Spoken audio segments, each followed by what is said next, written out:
Ang hiwaga ng ilog malalim. Sa isang maliit at tahimik na sulok ng probinsya, matatagpuan ang barangay San Isidro. Isang lugar na tila ba hinalikan ng kalikasan. Berde ang mga bukid, payak ang pamumuhay, at ang nagsisilbing buhay at dugo ng komunidad ay ang malapad na ilog malalim. Ang ilog na ito para sa mga taga San Isidro ay isang bihaya at isa ring babala. Dito sila kumukuha ng ikabubuhay, ang huli ng mga mangingisda, ang tubig para sa mga sakahan. Pero alam ng bawat isa, lalo na ng mga matatanda, na ang ilog malalim ay may sariling mga kwento. May mga buhay na binigyan nito ng lunas at may mga buhay na kinuha nito nang walang paalam. Ang buhay sa San Isidro ay dumadaloy na parang tubig sa ilog, araw-araw, kalmado, hanggang sa isang gabi ng Agosto, isang bagay ang sumira sa katahimikang iyon. Nagsimula ito sa isang bulong. Si Aling Pasing, ang may-ari ng nag-iisang tindahan sa tabi ng daan, ang unang nakapansin. Gabi iyon, kasasara pa lang niya ng kanyang tindahan, nang ang taning ingay ay ang huni ng mga kuligrig at ang malayong agos ng ilog. Huminto siya sa pagwawalis, itinigil ang paghinga. Isang hagulgol. Hindi isang sigaw, hindi isang malakas na iyak, kundi isang mahina, pilit at tila walang katapusang pag-iiyak ng isang babae. Nanginginig ang tuhod ni Aling Pasing. Ang tunog ay hindi nagmumula sa kapitbahay.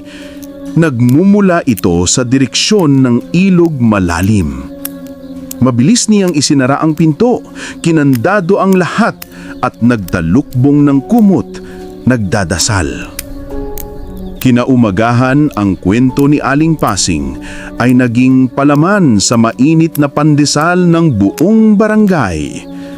Narinig ko, mga mare, totoo, parang kaluluwang hindi matahimik. Ang barangay San Isidro ay pinamunuan ng mga taong praktikal, pero hindi maialis sa kanila ang mga paniniwalang ipinasa ng kanilang mga ninuno. Ang ilog malalim, ayon sa kanila, ay may bantay, at kapag may umiiyak doon, ito ay isang pangitain.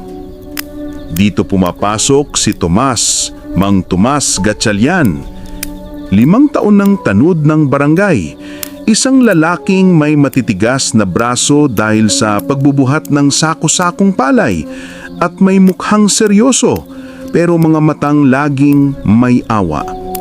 Si Mang Tomas ay hindi naniniwala sa mga multo, pero naniniwala siya sa bigat ng responsibilidad. Pasing, baka naman pusa lang yun na nag-aaway, sabi niya habang humihigop ng kape sa tindahan nito. Tomas, iba. Alam ko ang tunog ng pusa. Ito, iba. Tao, pero parang hindi tao. Malamig, nakakakilabot, giit ni Aling Pasing habang ang mga bumibili ay napapatanggo-tanggo, nadadala na rin ng takot. Lumipas ang 2 gabi. Ang bulong-bulungan ay naging opisyal na usapin. 2 teenager na pauwi galing sa eskwela ang takbuhang umuwi, namumutla. Narinig din daw nila ang iyak sa tabi ng ilog. Nagsimulang magsarado ng maaga ang mga bahay. Ang dating masayang tambayan sa kanto ay naging bakante pagsapit ng 6:00 ng gabi. Ang ilog malalim na dating kaibigan nila sa umaga ay naging isang halimaw sa gabi. Si Mang Tomas, bagamat nag-aalala, ay nagpasyang rumisponde. Hindi siya pwedeng magpadala sa takot. Trabaho niya ito. Isang Biyernes ng gabi, ang hangin ay mabigat at malagkit, katatapos lang ng ambon. Dala ang kanyang pinag-iipunang debateryang flashlight at ang kanyang matibay na yantok. Sinimulan ni Mang Tomas ang kanyang pag-iikot. Ang kanyang ruta, ang eskinita pababa sa pampang ng ilog malalim. Ang katahimikan ay halos nakakabingi. Tanging ang tunog ng kanyang bota sa maputik na lupa ang maririnig. Ang ilog ay madilim.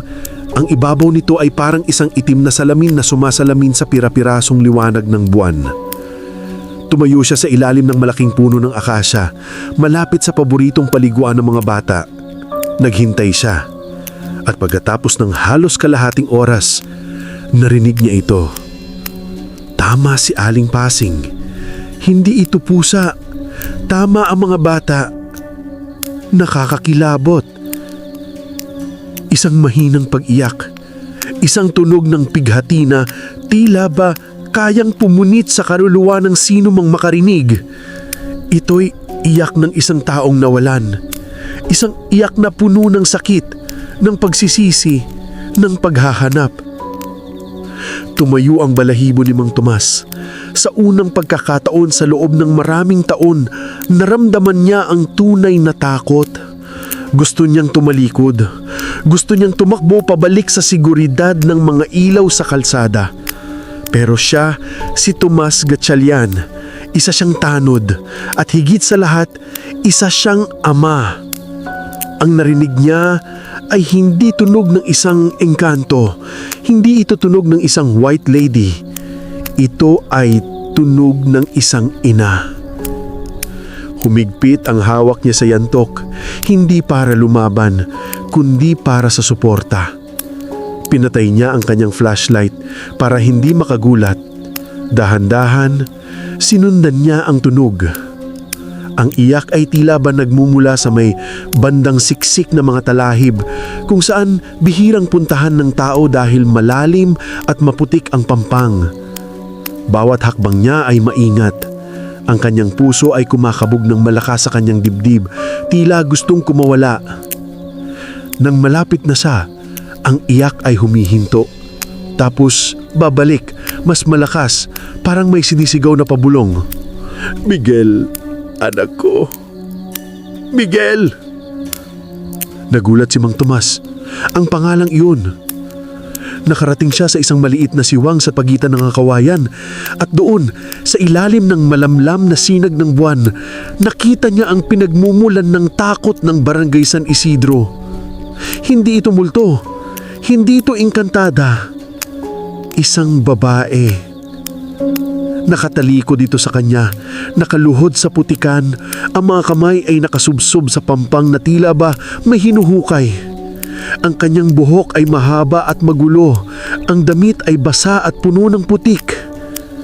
Miguel, patawarin mo si nanay. Babalik ako. Babalikan kita. Ang babae ay umuungong na tarang hayop na sugatan. Dahan-dahang binuksan ni Mang Tomas ang kanyang flashlight, itinutok ito sa lupa, papalayo sa babae, at dahan-dahang inilawan ng paligid. Ginang, malumanat niyang tawag. Gabi na po, delikado dito. Ang babae ay natigilan. Ang kanyang iyak ay napatid. Dahan-dahan, lumingon ito. At doon, halos mapaluhod si Mang Tomas, hindi sa takot, kundi sa pagkabigla. Ang mukha ng babae ay hindi na maipinta. Ang mga mata ay lumog. Ang pisngi ay marumi sa pinaghalong luha at putik. Pero ang mukhang iyon, pamilyar. Elena? Bulong ni Mang Tomas. Elena Reyes? Si Elena Reyes, dating taga San Isidro, isa sa pinakamagandang dilaga sa kanilang baryo, bago siya nag-asawa at lumuwas ng Maynila. Matagal na siyang hindi nakikita. Ang twist, ang hindi nang alam ng marami, lalo na ang mga bagong lipat tulad ni Aling Pasing, ay ang trahedya ni Elena. 1 taon na ang nakalilipas. Umuwi si Elena at ang kanyang 5 taong gulang na anak na si Miguel para sa pista ng barangay. Isang hapon, habang naglalaro si Miguel malapit sa pampang sa mismong lugar na iyon, ay isang biglaang pag-ulan ang nagpabaha sa ilog. Mabilis ang agos. Si Miguel, nadulas. Nakita ni Elena ang lahat. Tumalon siya. Sinubukan niyang abutin ang maliit na kamay. Pero ang ilog malalim ay mabilis kumuha. Hindi na natagpuan ang katawan ni Miguel.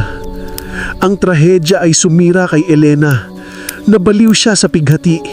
Kinuha siya ng kanyang asawa pabalik sa Maynila. Dinala sa mga espesyalista. At ang barangay San Isidro, sa bilis ng panahon, ay unti-unting kinalimutan ang detalye ng pangyayari. Ang naiwan lang ay ang alaala na may kinuha ang ilog. At ngayon, nandito siya, mag-isa. Tinignan ni Elena si Mang Tomas, pero ang mga mata nito ay hindi nakatingin sa kanya. Nakatingin ito sa kawalan, sa ilog. Hinihintay niya ako, bulong ni Elena. Narinig ko siya kagabi. Tinatawag niya ako. Malamig daw. Dito na bumigay ang puso ni Mang Tomas. Ang takot na naramdaman niya kanina ay napalitan ng isang matinding awa at lungkot. Wala sa hinagap ni Mang Tomas na ang kinakatakutan pala ng buong barangay ay hindi isang misteryosong nilalang, kundi isang ina na nawalan ng anak, na bumalik sa lugar ng trahedya, dala ng kanyang nasirang isip at walang katapusang pagdadalamki. Elena, sabi ulit ni Mang Tomas, dahan-dahang lumalapit, itinatago ang yantok sa kanyang likuran. Si Tomas ito, tanda mo pa ako? Tanod ako. Tinitigan nito si Elena. May bahagyang pagkakilala sa kanyang mga mata. Tomas, si Miguel. Nakita mo ba si Miguel? At dito lang siya, nagtatago. At muli, siya'y hahagulgol. Hindi alam ni Mang Tomas ang sasabihin. Paano mo aaluin ng isang taong ang kaluluwa ay nasa ilalim na ng ilog? Halika na, Elena, sabi ni Mang Tomas. Ang boses ay basag. Malamig na dito. Baka magkasakit ka. Hanapin natin siya bukas pag may darating na araw. Ang pangako na alam niyang hindi matutupad. Pero ito lang ang paraan. Inilahad niya ang kanyang kamay. Si Elena, tila bang bata, ay tumingin sa kamay tapos sa mukha ni Mang Tomas. Dahan-dahan, inabot niya ito. Ang kanyang kamay ay nanlalamig, kasing lamig ng tubig sa ilog. Inalalay niya siyang tumayo ni Mang Tomas. Ang babae ay halos hindi makalakad. Ang kanyang lakas ay naubos na sa pag-iyak. Habang taakyat sila sa eskinita, papalayo sa ilog malalim, nakita sila ng ilang kapitbahay na sumisilip sa bintana. Nakita nila si Mang Tomas at ang babaeng gulagulanit, ang multo ng ilog malalim. Dinala ni Mang Tomas si Elena sa barangay hall. Kinuha ang lumang kumot sa klinik, ibinalot sa kanya. Kumuha ng mainit na kape. Nang makita ni Aling Pasing ang multo, isang babaeng may laman at buto, nanginginig sa ginaw at pighati, napahawak sa kanyang bibig. Ang takot sa kanyang mga mata ay napalitan ng hiya at pagkatapos ng pag-unawa. Tinawagan ni Mang Tomas ang mga kamag-anak ni Elena sa kabilang bayan. Dumating sila bago mag-umaga. Umiiyak, humihingi ng pasensya. Nakatakas daw si Elena. Palagi raw itong nangyayari kapag malapit na ang anibersaryo ng pagkawala ni Miguel. Naglalakad siya ng milya-milya pabalik sa ilog malalim.